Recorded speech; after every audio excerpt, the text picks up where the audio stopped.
Welcome into the Daily Roto Sharks Football Podcast. Wow, I don't do this for a living, talk much, but Jeremy Kahn here, and we're going to break down Week 4's NFL DFS slate.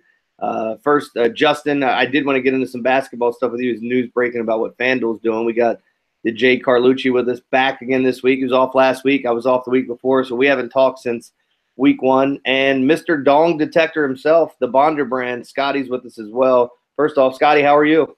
I'm doing great, thanks. All right, so I'll dive into some things with you guys here real quick. But Justin, I know doing a lot of stuff basketball related. What do you think of FanDuel's new news with steals and blocks going up a point? Man, I wish I had that flaming dumpster GIF we could throw in here right now. I think it's going to be a mess. I mean, to each his own, I guess, but it's just more randomness from, blocks and steals, 2 points apiece to 3 points apiece. And, you always get pissed off when you put in a great lineup and you get beat out with some guy who got garbage points like that, in GPPs and things like that. So I just, it's a little irritating. What's the point of putting in all the research just to see some more kind of random statistics kind of dictate where you're going to finish on a given night, especially, if you're someone who plays a decent amount of money, or even if you don't, just for the sake of competing. You can research pace and you can research who turns the ball over and, who's bad in the paint. But I mean, if Mo Harkless has 5 steals at 2%, I mean, what are you going to do? That's instead of 10 points. It's now 15 points, and that could be a big difference. So I don't know what they're doing there. I hope enough people put in some, contact submissions to them that maybe they'll decide to divert back to the old system. But I guess we'll see what happens. I mean, I know you play a lot of hoops too. Are you on board with it or no? I mean, I guess I'll have to adjust, but it does seem like if you were going to change anything, and I'm not saying they should change anything. Why wouldn't you do rebounds or assists as opposed to steals and blocks, which I think are harder to figure out on a game-to-game basis. But, you could have one guy go off. I mean, Anthony Davis, guy gets a ton of blocks. You start looking at some of the bigs in the league that are getting blocks and aren't going to score a ton for you and hope that you have one of those big nights. Rudy Gobert, where does that move him now on the long list of – it's just – I think it's going to be crazy. But I don't know. We'll feel it out, and I'm sure all the smart guys out there, the sharps, are going to adjust and make sure they're still winning money. But I'm looking forward to the NBA season. I think it's going to be fun. That's going to be fun for sure. Preseason slates just kind of came out. Probably won't be playing much of that. But, now we're going to focus on some NFL to the regular season. I'm excited. Good to have Scotty on with us. I haven't talked to you yet, Scotty, like actually face-to-face. So it's good to have you on, and I'm looking forward to diving into some football. Let's do it. Let's start off with the quarterbacks then, and I'll start with Scotty here. We'll give him the first opportunity with quarterbacks. You've got the top tier guys again. Tom Brady's gone off in back-to-back weeks. FanDuel has him about 9,500. Matt Ryan at home against Buffalo. We know how dangerous he can be. Russell Wilson killed me in season long. I was so pissed off because he did nothing the first half, and he ends up dropping like a 40-burger in the second half in season long. But he's got a juicy matchup against Indianapolis, and it's a nightcap. David Carr at Denver. I wonder how many people would actually go there, but after having a poor game, can he go on the road back-to-backs and have a good game? Big Ben, Marcus Mariota, these are some of the higher-priced guys in that top tier. Scotty, what are your thoughts on quarterbacks this week, especially in the upper echelon? Oh, yeah, the obvious pick is Tom Brady. I mean, how do you not take Tom Brady at home? The Carolina Panthers run a lot of zone defense, so he should have no problem, picking the zone apart. You mentioned Matt Ryan, again, another guy at home. You like an opportunity for him to rack up some points, make him off a big game if you score 30 against Detroit. So he should be in a good position. And the one guy I think will not be owned, and I was looking at him, and he's always on the road, and this is a strictly GPP on this top tier, is Ben Roethlisberger. With going against the Ravens, I don't expect anybody to be playing him. So if you got a $1 million lineup you just want to throw in there for the heck of it, and stacking them with his receivers, it might be a nice play. All right. What about you, Justin, as far as the top tier quarterbacks go? Yeah, I agree. On FanDuel, I was just doing some lineup tinkering, I guess, and I just keep coming back to having Tom Brady in pretty much everything. With the way the pricing is, I find myself being content with the combinations of receivers and running backs I could have, and I just feel like Tom Brady is the way to go for sure. Scotty, you pretty much nailed it. going against Carolina. He got the Vegas projected total well in his favor. Carolina is pretty much an elite run D, and Belichick's one of the few coaches in the league who isn't stubborn and going to try to pound the ball against someone that he can't. So look at last week. They aired the ball out. I talked about Brady earlier in the week, and I just couldn't pull the trigger, and I would have won a lot of money if I paired him with Cooks, but I couldn't do it. So I think you're going to see Carolina, a great run defense. I think you're going to see Tom Brady throw a lot of passes. So I'm with you on that one. And just kind of looking down the list from a cash perspective, I think a lot of people are going to be on Deshaun Watson on both sites, and rightfully so. And I know what they say, Dick LeBeau against rookie quarterbacks, but I just kind of think that this might be a different situation. Trust me, I'm a Titans fan. I watch every game. They struggle against quarterbacks who can run the ball and extend plays. So we saw what Russell Wilson did last week, prime example. I know he threw the ball 50 times. But the Titans secondary just still isn't good. Logan Ryan still isn't playing as well as he did in New England. And you got a rookie, Adoree Jackson, on the other side, and some mediocre safeties. So I think Deshaun Watson's going to get some, I don't know if you want to call it, garbage points with his legs or, something like that. But, if he rushes for 40 or 50 yards, it's kind of like, on DraftKings, that's, one times value right there, well on his way to returning some significant value. So I think Watson for cash is going to be popular, and I think he'll be a good pick. But I know we talked about the Chargers and how bad they were last week, and you can jump in on this then, Jeremy. But that game's appealing to me. The Eagles, still play at a pretty high pace, and they pass. I think they pass at like the 9th highest rate in the league. But what's interesting is opponents are passing 70% of the time against the Eagles. So I think the Chargers, whether you're looking at Rivers or we'll talk about some receivers later, and you're going to get some good ownership on Rivers after the egg he laid last week.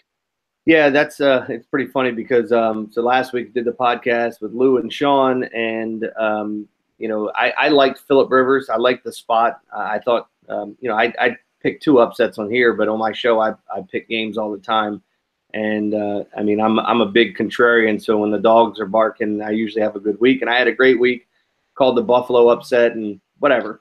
None of that's here nor there. But the Chargers, I really liked them at home, being 0-2 and losing some close games. And I thought they'd catch Kansas City in a bad spot. And the Kansas City made some incredible interceptions, and Phillip Rivers fell behind the 8 ball. But you know what? I can't believe I'm going to do it, but I'm going to go back to the well again this week. I love Phillip Rivers. I think it's another nice spot with the Eagles traveling all the way cross country.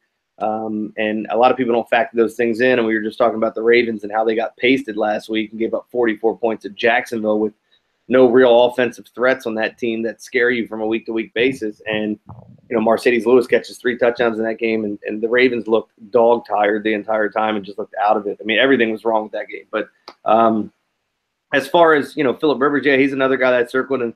And someone that I'm kind of interested in because I think, everybody's I know when we get the running backs, we'll talk about Zeke, and I really like that spot. But if I'm going to try to differentiate a little bit, I might go Dak and think, could Zeke do all the work to get him down there, and Dak finally get Dez a little bit more involved in his offense? If you look at Dez Bryant's, first couple games, I mean, he had some horrific matchups. I mean, he had some really tough spots to be in as far as a wide receiver goes. He did catch a touchdown on Monday night, but Dak's a guy I may throw a few flyers and some GPPs as well.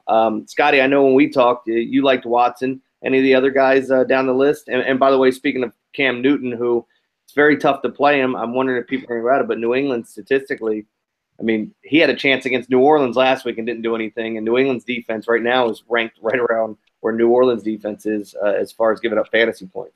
Scotty, what are your thoughts?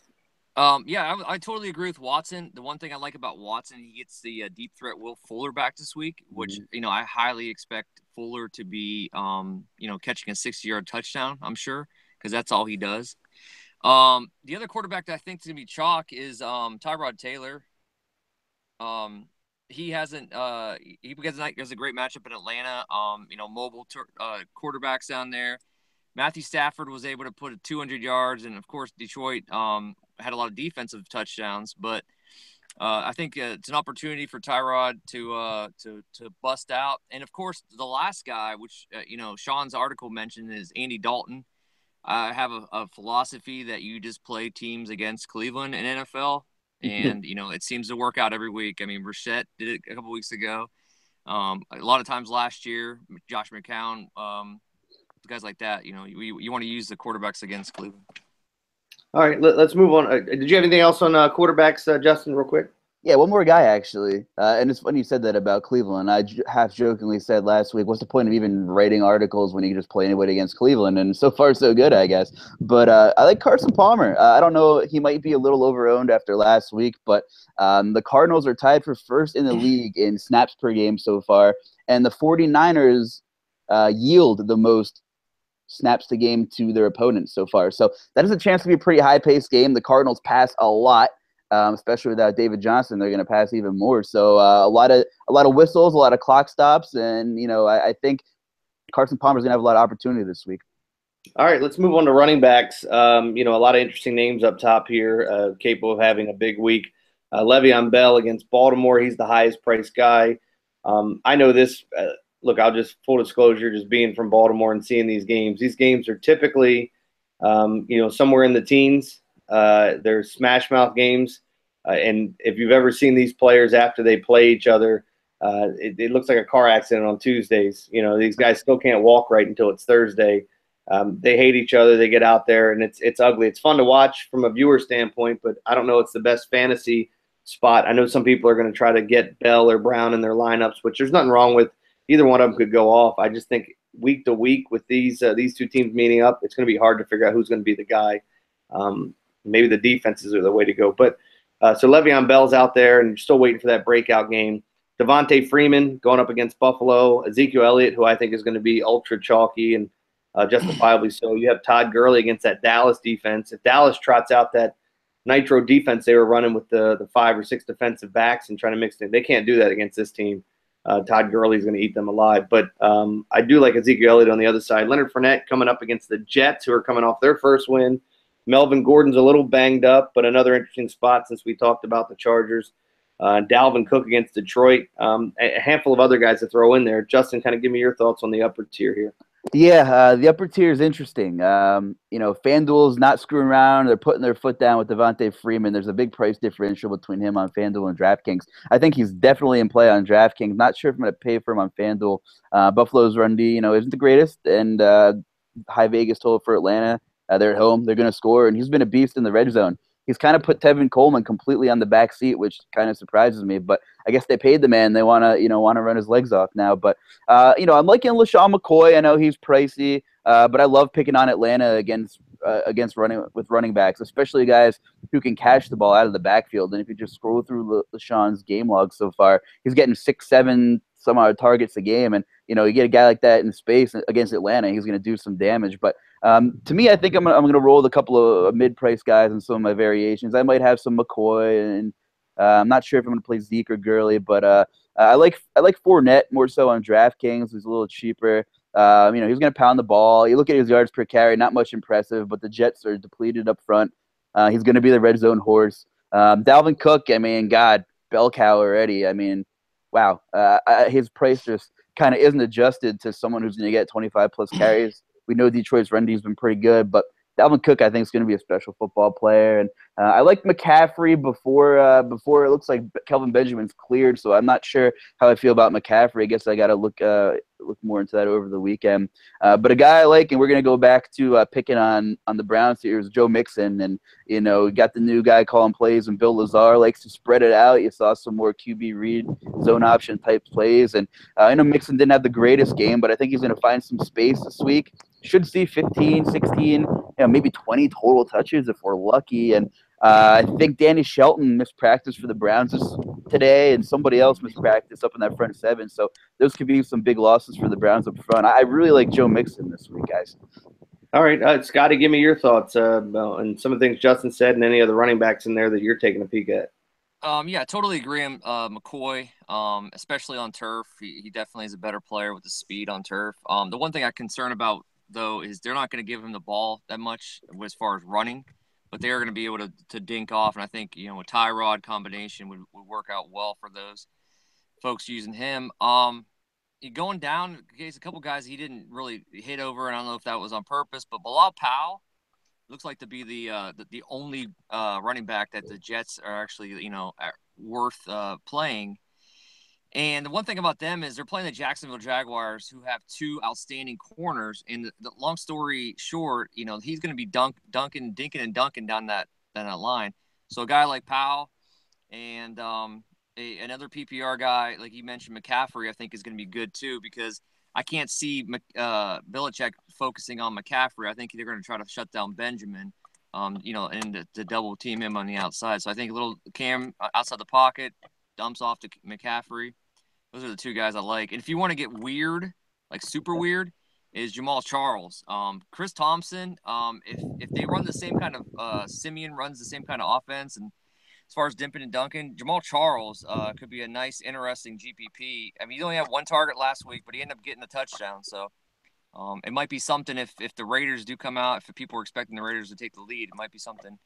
Well, in the big tournaments, in the big tournaments, everybody trying to differentiate. I went on Sirius XM 2 weeks ago on their fantasy channel, and one of the guys asked me about Nick Boyle and the Ravens tight ends, and I'm like, man, we are scraping the bottom of the barrel when you're trying to get one little pop here just to make your lineup a little bit different than everybody else's. I was talking to you guys last night or this morning about I did the Monday, Thursday and finished 11th in the $33 tournament on FanDuel, and I was 5th, winning about $1,000. No, actually winning $1,000, and then I ended up dropping down after Jordan Howard's touchdown. I had Tariq Cohen, and I mean, it's those small things when you're looking at it that can change your lineup. Now on Monday, Thursday on a 2-game slate, there's not too much more you can do to change it. But Jordan Howard punching one in killed me at the end of the night, but still end up winning $400. So being in the plus is great. But you got visions of grandeur of hitting one of those big ones, and I always talk about taking home a Happy Gilmore check eventually.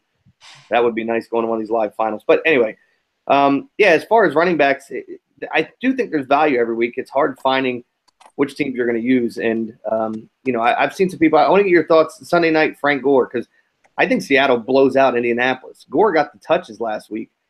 Any chance you're looking at him, especially with Mac banged up? I mean, he might be back. But what are your thoughts on Gore, Justin, as a GPP flyer? Not so much Gore for me. I was actually going to bring up the guy on the other side of the ball. I don't hate Chris Carson.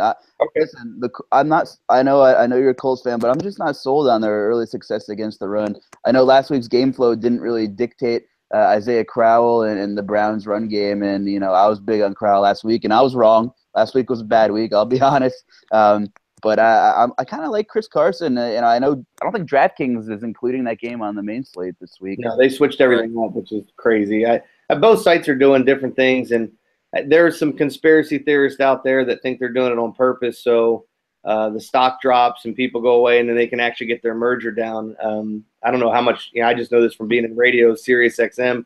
The first merger they tried got denied, and I'm sure they'll be coming back to this, but they're tweaking things.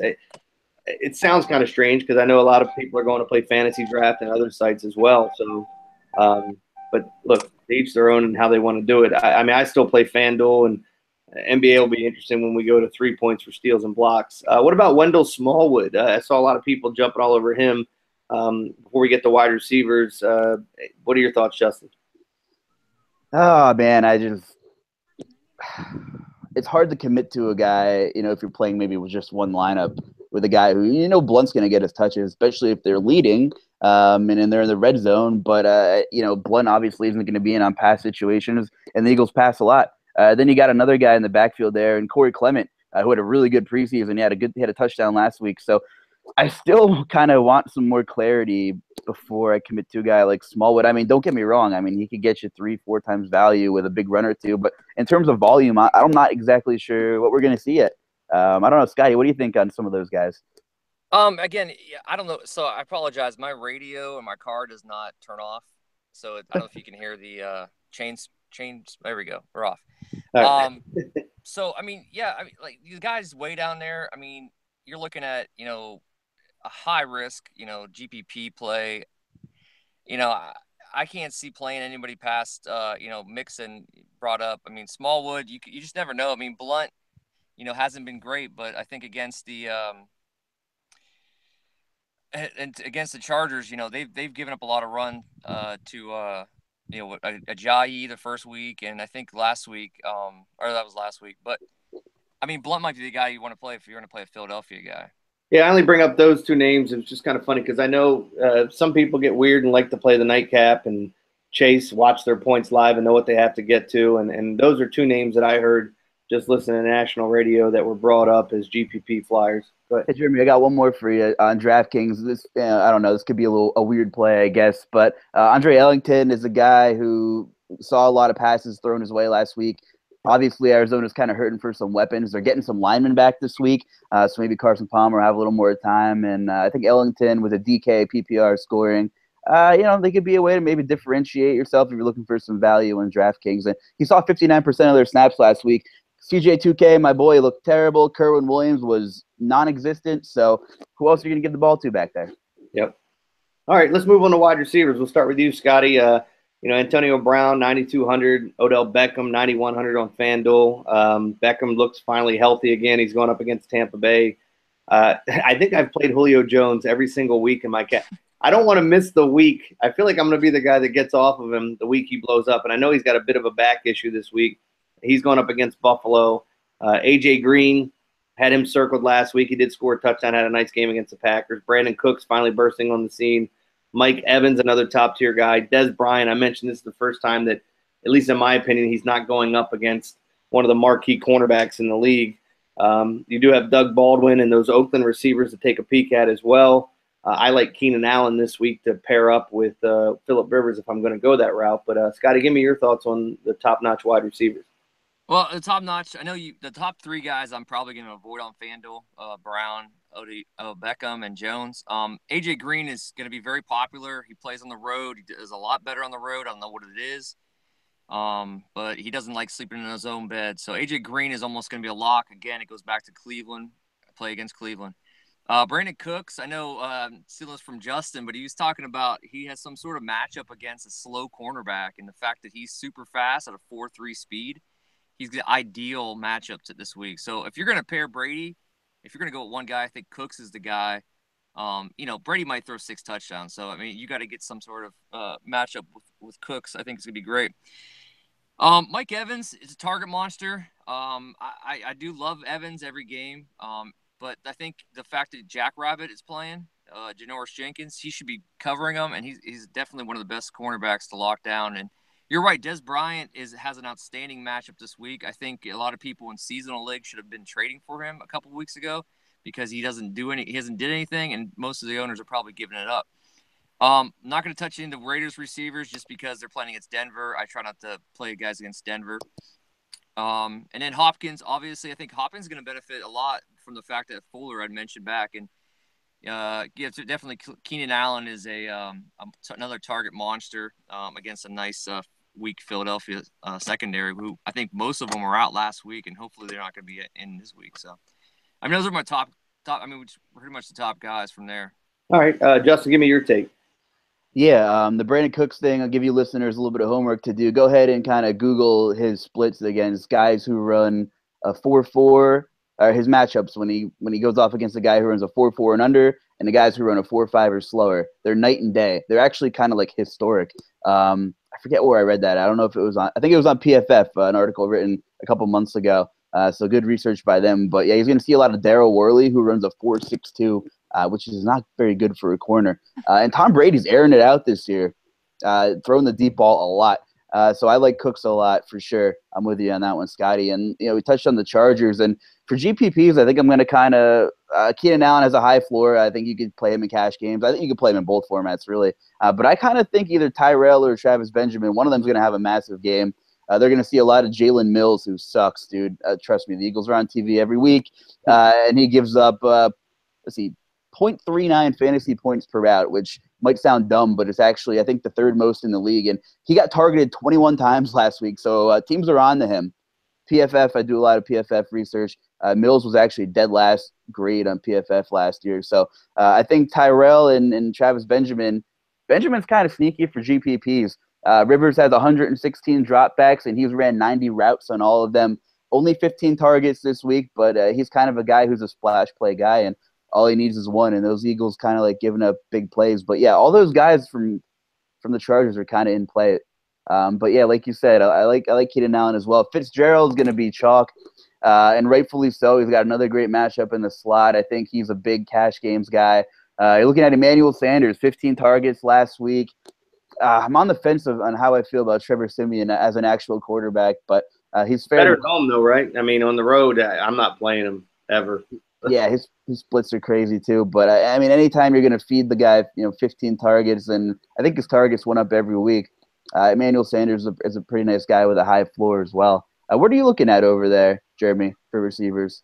Like I said, and I mainly have done my cash lineups. I haven't gone through all the GPP stuff, which I'll differentiate and try to get my cord. But Adam Thielen was another guy that I wasn't a big buyer or believer in the Case Keenum, and then he has the big week. But I think Thielen's a guy that he's getting the targets. Could be an interesting matchup. And I know you're big on what do you think about the Detroit cornerbacks? Because we've gone back and forth and who will be matched up on Thielen as opposed to Diggs. Diggs leads the league in touchdowns. Yeah, I know Scotty's big on me, keeps me updated on what Diggs does. The other Diggs, so what he does in the secondary, the Diggs on defense. So I need to see Case Keenum do it again. I don't know. I don't think if I'm playing anybody from Minnesota, it's Thielen as well. Obviously, I'm interested in Dalvin Cook regardless, but I don't know about Diggs, man. I'm not sure how much Darius Slay's going to get, and Slay's pretty damn good. Scotty, what's your input on that? Well, you also have Slay's going to probably cover Diggs. I mean, but you also have Quinn, who's actually, I think, the second highest safety rated back there for the Lions, too. And, Diggs, he has looked good. He gave up that touchdown to Sano the first drive, but he's still been locking down guys the last 3 weeks. So, I mean, Case Keenum had an outstanding game last week, but I mean, I'm a Lions fan, so I'm a little bit biased. I'm actually playing the Lions defense when it comes to DFS this week. So it's an interesting play because I don't think anybody would be playing the Lions, especially on the road. Just two quick guys for GPPs and I said at the beginning of the year when you and I were talking in preseason, the addition of Deshaun Jackson to the Tampa Bay Bucks, because you already look at it and Mike Evans is going to get the tough matchup. We just talked about it. But Deshaun Jackson, it seems like as far as fantasy goes, he has 2 or 3 big weeks. Now, the problem is picking those weeks. And he's a guy I may take some flyers on in GPPs in the next few weeks. Just especially if I'm putting in a bunch in a $4 or $7 tournament. Every once in a while, I'll do that. But the other guy I was looking at was Paul Richardson of Seattle. I know Doug Baldwin's a go-to guy, but I think Richardson's starting to get some more play, and against a Colts secondary that's banged up, I expect Baldwin to see the best matchup, but I think Richardson's a guy that can start making some plays as well. Again, that's strictly GPP in my cash lineup. I'm gonna go, as you were talking about, probably McCoy, maybe Ezekiel Elliott. I'm debating on it as far as which running back I'm gonna go with. I'm going with Phillip Rivers as my quarterback. And then I'll start to tinker with the wide receivers a little bit of who I'm going to decide to play. And then I've been going cheap tight end kicker. And when it comes to defense, just trying to find value where I think there's a good spot. And, I mean, ideally, I'd love to have Seattle's defense this week. I just think they're going to go off at home against a bad Colts offense that really can't run the ball and can't throw the ball against the better teams. And I think it's a bit of an anomaly what you've seen from the Colts at home against Arizona and, of course, Cleveland last week. So that's just my thoughts. Justin. Cool. All right. I wanted to add on Deshaun Jackson. Scotty. The fact that he's playing the Giants, and I know for a fact he's probably giving some of those Giants fans nightmares. So it's the first thing I saw was the fact that he's playing against the Giants, and he's going to get Eli Apple covering him. So that's an outstanding call. I think, another guy is a GPP 50-yard touchdown, to separate yourself. So good call. Thanks, man. We'll find out. I mean, last week I felt like I had a couple good calls, and Hunter Henry disappointed me. We're going to go to tight ends here, but Hunter Henry disappointed me. I don't know that he got any targets. I don't think he got a single catch, but much like his first week on Monday night. Let's start with tight ends with you, Justin. Gronk, clearly the cream of the crop if you want to play him, if you can fit him in your lineup. And I think a lot of times people won't pay up that high price at tight end because they want to get their studs at the other position. Zach Ertz sees a ton of targets. Seems like he's Carson Wentz's best friend lately. Delaney Walker, you got a couple other tight ends that are listed here. Tyler Eifert's not playing, but Jimmy Graham banged up as well. Jason Witten, Hunter Henry. Where are you looking at tight end this week? Is there any value lower, or are you going with one of the top tier guys? Yeah, I don't know. I'm undecided yet, but I'm kind of looking at a variety of things. Gronk's in play. Zach Ertz is in play every week. Absolutely. If you're going down the list, I don't hate Charles Clay. I mean, he's the guy in the red zone for Tyrod through thick and thin. A decent matchup for Clay, too. I like Cameron Brate a lot. If there's anybody I think who's going to be popular kind of in that range, I think it'll be Cameron Brate. The Giants are terrible against tight ends.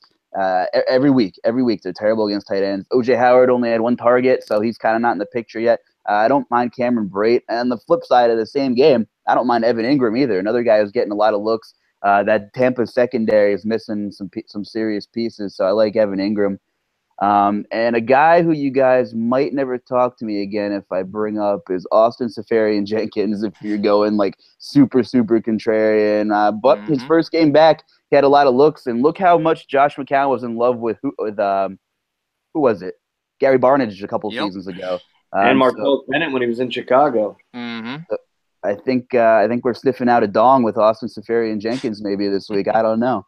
But I'm looking at someone sniffing Austin Seferian-Jenkins dong. What do you think, Scotty? Yeah, it's a long enough name, so I'm sure other parts are pretty long too. The one guy, I didn't mean to cut you off, but the one guy down there, if you're not going to go with Jenkins, which I definitely have in there, is Ryan Griffin. Yeah. The Tennessee Titans gave up a lot to the tight end last week, so I think Griffin, rookie quarterback, is going to rely on that tight end. So Ryan Griffin had 6 targets and a touchdown last week, so I think he's a minimum salary play. So if you want to just try to save up and pay other positions, he's probably the best option. I was just going to say, one of these weeks, Austin Hooper is going to do it again. He just plays so many snaps. I don't know what week it's going to be, and I'm probably not going to play him. And so he'll probably do it this week. But he just sees the field so much. And with the coverage Julio sees, and I know he's probably not 100% right now, one of these weeks he's going to blow up. And you know what? Last week I was reading a lot about this guy Warren Sharp, who's big on Twitter, big NFL analyst. He kind of called the Mercedes Lewis thing, maybe to not that magnitude. But Baltimore you can pick up, if you're going to pick on Baltimore anywhere, it's kind of with tight ends. So I'm just curious if you're going to be super weird. And I'm curious to see if Jesse James can have a mediocre game if he suits up. What's the thing with Baltimore and tight ends? Have you seen any correlation over in Baltimore there, Jeremy, with anything like that? Yeah, they're 3-4 at times. Seeing outside linebackers picking them up and the safeties. You got Tony Jefferson there now, which we thought he was going to be pretty good at helping out in coverage. And of course, Eric Weddle, who's getting a little long in the tooth, but Pro Football Focus graded him out as one of the better safeties last year. But when these linebackers get matched up on the tight ends and they're sneaking out of the backfield, they're in tight, they're not split out wide, they've been eating them up. Even guys like C.J. Mosley, when he gets caught in the seam, C.J. Mosley got torched last year doing it. And the outside linebackers for this team, if they are out in coverage, it's lights out. So if there is one weakness, and that's a glaring weakness, I do think it's the Ravens with running backs out of the backfield and even more so tight ends. All right. Well, yeah, it's just interesting. I was just looking at FanDuel's pricing, and I feel like they're feeling the same thing we are with tight ends this week because there's about 8 guys at anywhere between like right around 5,300, 5,200, 5,400. They're all in the same place unless you're going to pay up for one of the guys. So what do you think about the old guy, Jason Witten? It's few and far between to try to figure out what days he's going to get his targets and be a big part of the offense. But Justin, you like Witten at all this week?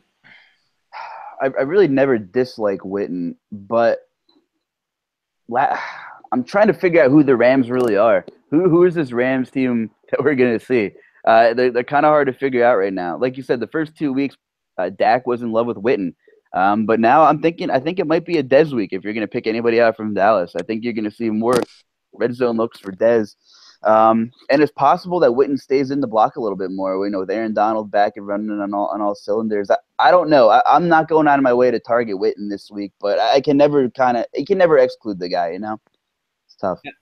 Scotty, do you play more DraftKings or FanDuel? DraftKings. I can't stand kickers, so I believe they're not an athletic person unless they're in soccer. That's the only where kickers should be. So if you guys are going to kick at the kickers, I'm going to pick Matt Prater because he's the GOAT, and I move on. I know Justin Tucker is always reliable, but I usually play Pryor because the Lions, we're going to put up points. Or Prater, excuse me. So Matt Prater's the guy for me. It's so funny you say that. So one of my buddies, Ken Zales, who owns Fans Fantasy Football, I'll give him a little plug here. He does season-long stuff, and he does play daily fantasy as well. And he just said anytime you're going to ask him any opinion on kicker, just put Matt Prater in. He picks Matt Prater every single week. Doesn't matter the pricing. If he can't fit him, maybe he'll adjust, but Matt Prater's his guy. I do think this is a week where I'm circling Justin Tucker if I can get him in my lineups, because I do think we'll see more field goals in the Ravens-Steelers game, and maybe a little bit more conservative as these games. You'll see him take some chances down the field, but each team worried about making a mistake, knowing how huge this game is this early in the season. I mean, you got two teams within your own division that haven't won a game, and as I said, these games always tend to be 17-16, 17-13. There was a stretch of like 6 games where they all finished within a field goal. And why not have Mr. Reliable? Dan Bailey's another guy that I'll look at. And Gostkowski, if you can afford him. Matt Bryant, going to be high-scoring games. So, again, they're kickers. I know everybody talks about it as far as FanDuel goes. Do you have any thoughts on kickers before we get to defense, Justin? Not really. I kind of just pick out one of the min-price guys who I think is going to have the better game. And like you said, when in doubt, go Matt Prater or whoever's playing in Denver. I mean, mile high, baby. Let it rip. I mean, that's the one weird thing about in GPPs, and nobody really talks about it on FanDuel as a way to differentiate your lineup is with different kickers. Who knows who's picking what as far as how much money you have left over. But anyway, let's get to some defenses here. And as I said earlier, I think Seattle's the way to go if you can afford them. Going up against Indy's offense. Jacksonville against the Jets. I know a lot of people are going to streamline that. You got Atlanta, Denver, Tampa Bay against that Giants offensive line, which has been atrocious. To me, those are the top-tier teams. And I know some people are going to go Cincinnati against Cleveland. I believe this is the week Vontaze Burfict comes back as well. Give me your thoughts, Justin, on the defenses and where you're looking. Yeah, you nailed it. Jacksonville's probably going to be pretty chalky. I like the Bengals a lot this week.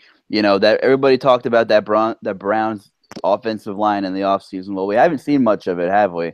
And I think they're allowing the 4th or 5th most pressure in the league, and the Bengals are blitzing at a seriously high rate, and they're delivering a lot of pressure. So I think you're gonna have a chance for some QB hurries and maybe some mistakes on the Brown side of the ball. So I do like the Bengals too, and I'm not gonna have a ton of them, but I might not hate New England. I mean, I know we could say Cam Newton's Cam Newton, but let's be real. Something's wrong with the guy. He's playing through some serious injuries. I don't know if Benjamin's going to be 100%. My guess is probably not. But they scored 9 points against the Bills and only 13 against the Saints. So something's not right there. And I'm not totally convinced that anything's going to change this week up at Gillette. All right. Scotty, give me your thoughts. Defense, where are you looking? Well, I mean, this is where I think I'm going to disagree with a lot of things. I think Cincinnati's a great play, but the fact that everybody knows to play things against Cleveland, this is the 4th time we've said it, I'm going to fade them. The Jets are the team I'm looking at for primarily against Jacksonville. Jacksonville's coming back from England, flying across country. I can't see them. They had a big scoring game against the Baltimore Ravens, and the Jets, they shut down Miami like no other. So I think the Jets are the team if I'm going to play a team, because Blake Bortles I don't know what he did. I mean, I don't know who he found over there in England to do that against the Ravens. But he's going to come back to earth. So, and like I mentioned, Detroit. I mean, again, Case Keenum had a great game last week. I just think Detroit, their defense is a lot better, and they get the safety back, Wilson, and they get the rookie Davis back, who they didn't have last week against Atlanta. So, in the first week, they put Giants. They had a great game with those 2 guys in there. So, I think the Detroit and the Jets are going to be your GPP plays when it comes to your defense. Cincinnati should be your cash. I mean, just they're going to have a lot of sacks and possibly some turnovers. So the one thing I said earlier, briefly passing by, is I got no problem taking Pittsburgh or Baltimore. You're getting them both at I think 4,500 on FanDuel, if I'm not mistaken. Yeah, both of them are 4,500 on FanDuel, and I think the Ravens were absolutely embarrassed last week. We know about Big Ben's struggles on the road.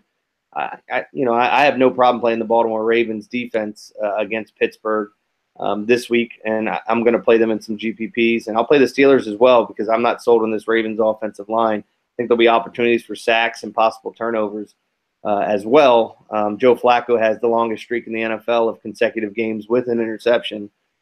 You only need one of those to be to the right guy at the right time going the other way to get you your touchdown. So I think I'll actually play both of those defenses in some GPPs, but anything else you want to add, Justin, before we log off here as far as must-plays or anything you thought we missed? No, I just another guy on DraftKings who's cheap that had a good week last week, probably mostly because Bortles had a good week, was Marquise Lee, but He's seen a lot of targets the last couple of weeks. I wouldn't be surprised to see him get some decent ownership on DraftKings. Not sure what he is priced on FanDuel, but he's one of those guys that's down there that has a chance to do some damage, I guess. But yeah, I woke up last week, went to a wedding Saturday night, woke up Sunday. And before the day even starts, I check my phone and see that blowout. I'm like, what the hell is this? Blake Bortles throwing 4 touchdowns. I thought it was broken. I thought my app was broken. I'm like, man, this is gonna be a bad day. This is gonna be a backwards day. But I'm not those quarterbacks that had a good week. I respect them as NFL players, but they're just really not that good. Like you said, Case Keenum. They're gonna regress to the mean. I really think so. Case Keenum's not going to do that again. I'll jump off the cliff if he does. And let's face it, Bortles, like you said, the Jets thing's very interesting that you brought up, Scotty. This guy makes mistakes almost every other game he played. That might have been his week. That might have been it. So I'm curious to see what these ownerships are of some of these guys. It's very possible that in some of these cheap GPPs that a lot of people who casually do research and, play more casually, these guys might draw some more ownerships at quarterback than we think. I don't know. Scotty, what about you? Last thing, anything you thought we missed or any must plays for you this week? Well, the only thing I want to say is that my bold prediction is Will Fuller and Deshaun Jackson will catch a 40-yard touchdown this week or more. I don't think they're going to be highly owned. I think they're a differentiator when it comes to your GPPs. So those are my two guys, long bombs from them. And the Powell will be the highest scoring running back this week, too. Oh, statements. Man. Lots of receptions out of the backfield. Yep. All right. There you go. So that's Scotty. You can get him at the Bonder brand. He'll be wrapping up. Man, is this the last day for your dong detector? Yeah, actually, I hate writing these 15-day games. But, yeah, the dong detector is going to go, back castrated. I don't know what we call it. But that's it. I'm looking forward. I know we're excited about NBA stuff. I'm thinking about probably next week doing an NBA preseason article. I just got to get, my understanding of who plays. I noticed a lot of guys, if you're watching this, 19 to 17 minutes, something 17 to 19 minutes for most starters in the preseason. So you got to get that like second guard that wants to score points and trying to make the team. Sounds good, man. Well, look forward to it. It's been a great year. Checking out all your dongs, by the way. As weird as that sounds to say, and of course at the J Carlucci. I got that right, Justin? Yeah, thanks. Yeah, definitely follow him on Twitter. And look, we'll be posting all kinds of stuff. You can hit me up at JeremyCon1057. Appreciate you guys checking this out, and definitely go to Daily Roto Sharks. Check out that Sheet Squad. Sheets have been on fire. I know it was all baseball season, football season. There's no difference. It's going to be great. So thanks for joining us.